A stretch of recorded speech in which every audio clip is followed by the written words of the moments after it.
akkasi yoo jaarsa ofii koloneeffatan laal noskiti duuba gorii malee funduran goriinii si hatu ija buutaa itti akkatti danqaa jallisanii jaarsa keessan oskaa natti sinii jedhe budaadha miidiyaan hin nyaatti jaarsa namaa cittoo natti namee daabboon kuma dadeenu cittoo baaseette.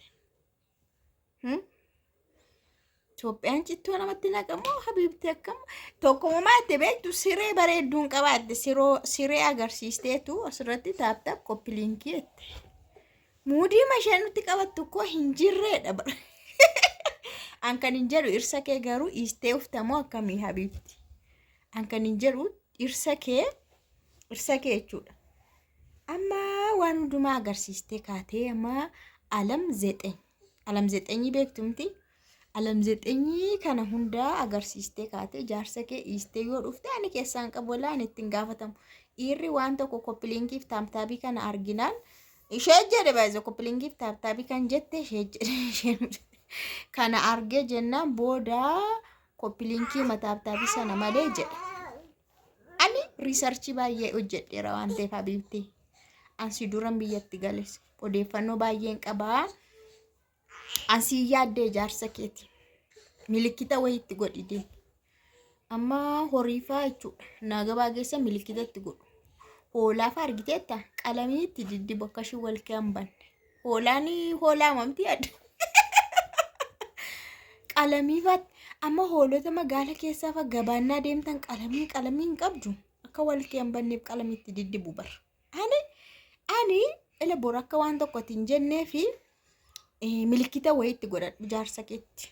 Jaarsi keessanuu hin qaqqaana. Dhugaa hin sassaalfata jechuun akka warra miidiyaa kanarraa ija nyaattee miti daffaarii miti. Miidiyaa kanarrallee bahee hin beeku natti fakkaatan isa argee hin beeku. Intarneetiillee durumayyuu ati hin fayyadamutteetta kashaafaa fuuteetti kenniteetta. Amma immoo wil goote gara kaameeraa fidaarta. Ijoolleen immoo ija baasti. Jaarsitti iji maal fakkaata? Jaarsi shimerree sirraa fudhachuuf si nyaachuu fedha. Isaan jaarsa namaa nyaatu qat godhanii jiraasaa hin nyaatu. Barbaadan liqimsanii garaatti baatan. Waahine innaa ansi yaaddeera waan ta'eef milikkita wayiitti godhadhu jaarsa kee jechuudha. Innaa jaarsi jechuudha. Warri dhiiraa kan keen beeku malee warri dhiiraa jalqaba amalli isaanii jechuudha. Jalqaba gaafati argattu bareedaadha. Amalli isaaniis qoonjoodha, bareedduudha. Baay'ee inni kos taa'ee naafi haasofsiisaadha. Naafi as jirti argitanii. Isheen kun naafiidha miila. Ishee haasofsiisu lafa kana ta'a. Maal hojii baay'ee hojjenna barnuun argitanii. Isheetu as jira, isheetu as ciisaara. Isheetu as ciisaara lakkootu taas naqee fi kunoo. Argitaniitu.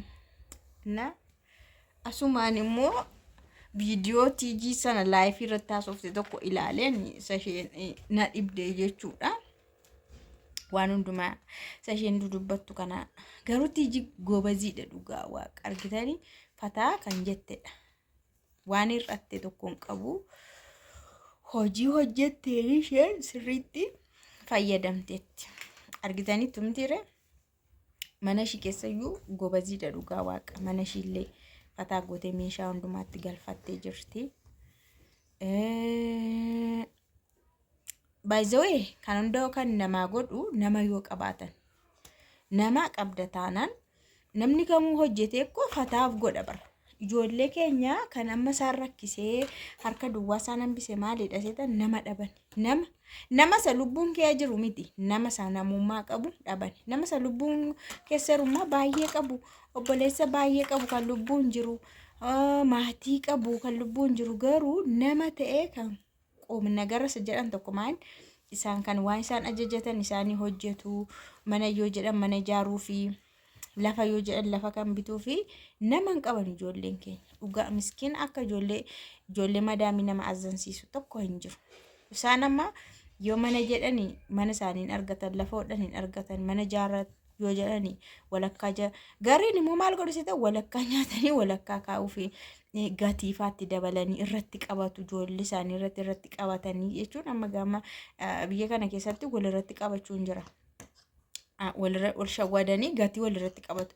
Ijoollee keenyas amma dhagaa makiinaa tokko irratti meeqa sobanii meeqanii siminta meeqa irratti qabatanii ijoollee moxotu godhanii akka isaan dafanii mana jammaran illee hin fidne. Mee as jala waggaa meeqa manni keessan kan ijaaramaa rume annan farada. Manni keessan erga jalqabame waggaa meeqa. Isin garuu akka yaaddanitti manni keessan dhumeera. Akka yaaddanitti manni keessan akka baasii baastanitti akka birrii ergitanitti manni keessan dhumeera sila. Garuu manni keessan immoo dhumne walakkaadhaan gaamee ta'a. Maaliif nama hin qabdan nama dhabdan. Nama rabbi siniif haa kennu siniin jedha. Jaarsitii jiru dhugumatu nama bareeda nama gaariidha. Nama amanamaa waan ta'eef dhugaa dubbachuudhaaf mana akka kanaa ijaaramee fi maallaqni ishii toon qisaasa'in.